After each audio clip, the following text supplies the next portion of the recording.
Assalamualaikum warahmatullahi wabarakatuh. Kami dari kelompok 2 akan mempresentasikan hasil diskusi kami yang berjudul Penegakan Hukum di Indonesia yang beranggotakan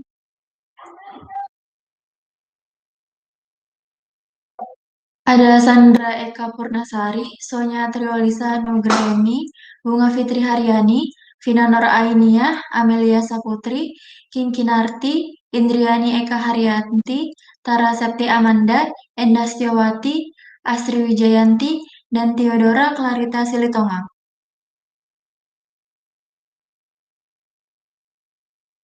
Kami akan membahas tentang penegakan hukum di Indonesia.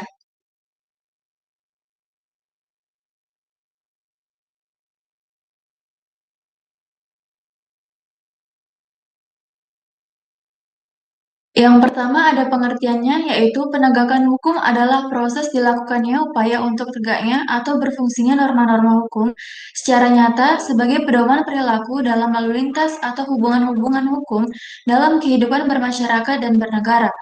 Penegakan hukum ditujukan untuk meningkatkan ketertiban dan kepastian hukum dalam masyarakat dan cara menertibkan fungsi, tugas, dan wewenang lembaga yang bertugas menegakkan hukum menurut proporsi ruang lingkup masing-masing, serta didasarkan atas sistem kerjasama yang baik dan mendukung tujuan yang hendak dicapai.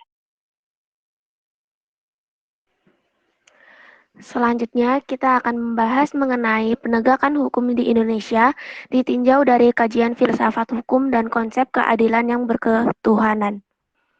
Teman-teman, dapat kita lihat dari perkembangan penegakan hukum di Indonesia itu masih belum berjalan dengan baik. Hal ini bisa dikarenakan penegakan hukum masih diartikan hanya untuk menegakkan undang-undang saja. Padahal bisa kita lihat dari kajian filsafat bahwasannya penegakan hukum itu untuk mewujudkan tujuan hukum itu sendiri, yaitu terletak pada keadilan. Kajian mengenai keadilan akan selalu dihadapkan pada antinomi hukum antara keadilan dan kepastian hukum. Tak jarang dalam kenyataan di masyarakat, beberapa kasus diputuskan oleh hakim secara kontroversial, di mana hukum yang dalam tataran filsafatnya terkait erat dengan keadilan. Namun ketika masuk dalam ranah praktis, menjadi tidak sebangun dengan nilai keadilan tersebut. Sehingga dapat dikatakan bahwa penegakan hukum di Indonesia itu masih belum berjalan dengan baik.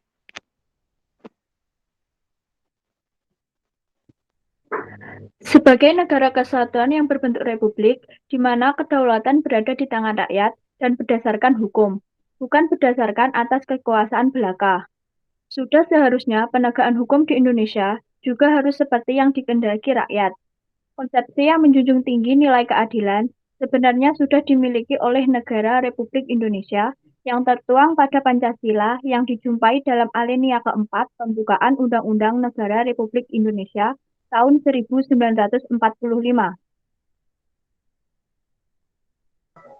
Secara ringkas, nilai dasar tersebut meliputi 1. Nilai dasar pertama, hukum yang berwatak melindungi dan bekerja dan bukan sekedar memerintah begitu saja. 2. Nilai dasar kedua, hukum itu mewujudkan keadilan sosial bagi seluruh rakyat Indonesia. Keadilan sosial bukan semata-mata tujuan, akan tetapi sebagai pegangan yang konkret dalam membuat peraturan hukum. 3. Nilai dasar ketiga, hukum itu adalah dari rakyat yang mengandung sifat kerakyatan. 4.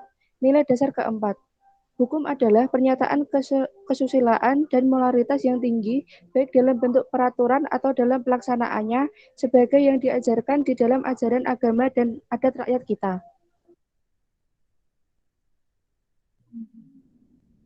Pembentukan dan penegakan hukum yang mendasarkan pada nilai-nilai keadilan dan ketertiban dan keefektifannya di dalam masyarakat oleh penegak hukum tidak terlepas dari pertautan tiga pengaruh yang merujuk pada faktor-faktor keberlakuan yang meliputi struktur hukum, substansi hukum, dan budaya hukum. Ketiganya saling tarik-menarik di masyarakat. Cita hukum ini selanjutnya dioperasionalkan ke dalam kenyataan melalui asas-asas hukum nasional. Pada proses pembentukan hukum positif melalui perundang-undangan dan jurisprudensi. Pancasila sebagai suatu sistem tentang segala hal, karena secara konseptual yang tertuang dalam sila berkaitan erat dan tidak dapat dipisahkan. Nilai-nilai Pancasila dalam bentuk yang paling terlihat adalah kehidupan keberagamaan. Pada akhirnya, konstruksi kehidupan hukum baik struktur, substansi, maupun kultur seyogyanya terderivasi dan dari nilai-nilai ketuhanan. Dengan demikian, keadilan itu bersandar pada ketuhanan itu sendiri yang merupakan miliki semua agama dan kepercayaan yang ada di Indonesia. Islam, Kristen, Katolik, Hindu, Buddha, dan Konghucu. Upaya meningkatkan penegak hukum untuk menumbuhkan kesadaran hukum anggota masyarakat dan lembaga peradilan. Dalam struktur kenegaraan modern, maka tugas penegak hukum itu dijalankan oleh komponen yudikatif dan dilaksanakan oleh birokrasi, sehingga sering disebut juga birokrasi penegak hukum. Eksekutif dengan birokrasinya merupakan bagian dari mata rantai untuk mewujudkan rencana yang tercantum dalam peraturan hukum. Kebebasan peradilan merupakan esensilia daripada suatu negara hukum saat ini sudah terwujud di mana kekuasaan kehakiman adalah merdeka yang bebas dari pengaruh unsur eksekutif, legislatif, serta kebebasan peradilan ikut menentukan kehidupan bernegara dengan tegak tidaknya prinsip rule of law. Pemberdayaan peradilan dan lembaga penegak hukum bertujuan untuk meningkatkan kembali kepercayaan masyarakat terhadap peran dan citra lembaga peradilan dan lembaga penegak hukum seperti pengadilan, kejaksaan, kepolisian, dan penyidik pegawai negeri sipil lainnya atau PPNS. Sebagai bagian dari upaya mewujudkan upaya supremasi hukum dengan dukungan hakim dan aparat penegak hukum lain yang profesional, berintegritas, dan bermoral tinggi. Dalam rangka mewujudkan penegakan hukum di lingkungan peradilan demi terciptanya lembaga peradilan yang bebas dari pengaruh penguasa maupun pihak lain dengan tetap mempertahankan prinsip cepat, sederhana, dan biaya ringan.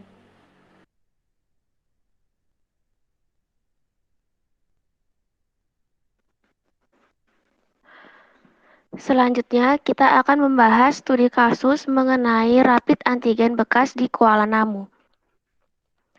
Untuk ulasan kasusnya, yaitu sejumlah oknum dari PT Kimia Farma melakukan layanan tes antigen dengan menggunakan peralatan bekas pakai dan didaur ulang.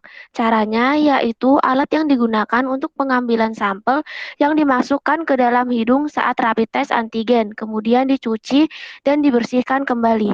Setelah itu, alat tersebut kembali dimasukkan ke dalam bungkus kemasan untuk dipakai pemeriksaan orang berikutnya, yang terjadi di Bandara Kuala Namu yang bertentangan dengan SOP atau Standar Operasional Produk.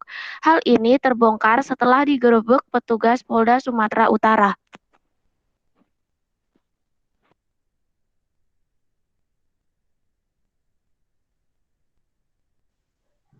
Kelima orang yang dijerat sebagai tersangka itu dijerat pasal 98 ayat 3 Junto pasal 196 Undang-Undang Nomor 36 Tahun 2009 tentang Kesehatan dan atau pasal 8 huruf B, D, dan E Junto pasal 62 ayat 1 Undang-Undang Nomor 8 Tahun 1999 tentang Perlindungan Konsumen. Pasal 197 Undang-Undang Republik Indonesia Nomor 36 Tahun 2009 tentang kesehatan sebagaimana diubah dalam pasal 60 angka Undang-Undang Cipta Kerja dengan ancaman 15 tahun penjara dan denda 1,5 miliar. Oleh karena itu seharusnya tidak diperbolehkan melakukan hal tersebut dikarenakan adanya COVID-19 ini cukup menyulitkan masyarakat Indonesia, baik perekonomian maupun yang lainnya, sehingga seharusnya tidak mengambil keuntungan dari kesulitan yang dihadapi saudara sebangsa dan setanah air. Selanjutnya kesimpulan. Pelaksanaan hukum di dalam masyarakat selain tergantung pada kesadaran hukum masyarakat juga sangat banyak ditentukan oleh aparat penegak hukum. Oleh karena sering terjadi beberapa peraturan hukum tidak dapat terlaksana dengan baik oleh karena ada beberapa oknum penegak hukum yang tidak melaksanakan suatu ketentuan hukum sebagaimana mestinya. Hal tersebut disebabkan pelaksanaan penegak hukum itu sendiri yang tidak sesuai dan merupakan contoh buruk yang dapat menurunkan citra. Selain itu, teladan baik integritas dan moralitas aparat penegak hukum mutlak harus baik. karena mereka sangat rentan dan terbuka peluang bagi praktik suap dan penyalahgunaan wewenang. Oleh sebab itu, pemberdayaan peradilan dan lembaga penegak hukum bertujuan untuk meningkatkan kembali kepercayaan masyarakat terhadap peran dan citra lembaga peradilan dan lembaga penegak hukum seperti pengadilan, kejaksaan, dan kepolisian, dan penyidik pegawai negeri sipil lainnya sebagai bagian dari upaya mewujudkan upaya supremasi hukum dengan dukungan hakim dan aparat penegak hukum lainnya yang profesional, berintegritas, dan bermoral tinggi.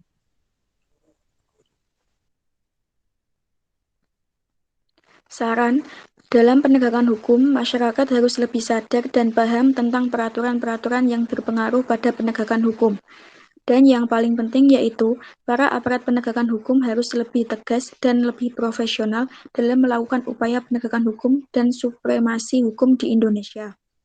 Para aparat hukum atau oknum penegakan hukum wajib melaksanakan suatu ketentuan dan peraturan hukum sebagai mestinya agar tidak menjadi contoh buruk bagi kalangan masyarakat dan tidak menurunkan citra penegakan hukum di Indonesia. Untuk meningkatkan kembali kepercayaan masyarakat terhadap peran dan citra lembaga peradilan dan lembaga penegakan hukum, penegak hukum harus lebih bisa menjadi contoh teladan, integritas dan moralitas yang baik bagi rentan terhadap orang yang melakukan suap dan penyalahgunaan wewenang. Demikian presentasi kami mengenai penegakan hukum di Indonesia yang dapat kami sampaikan. Jika ada salah kata, mohon maaf. Wassalamualaikum warahmatullahi wabarakatuh.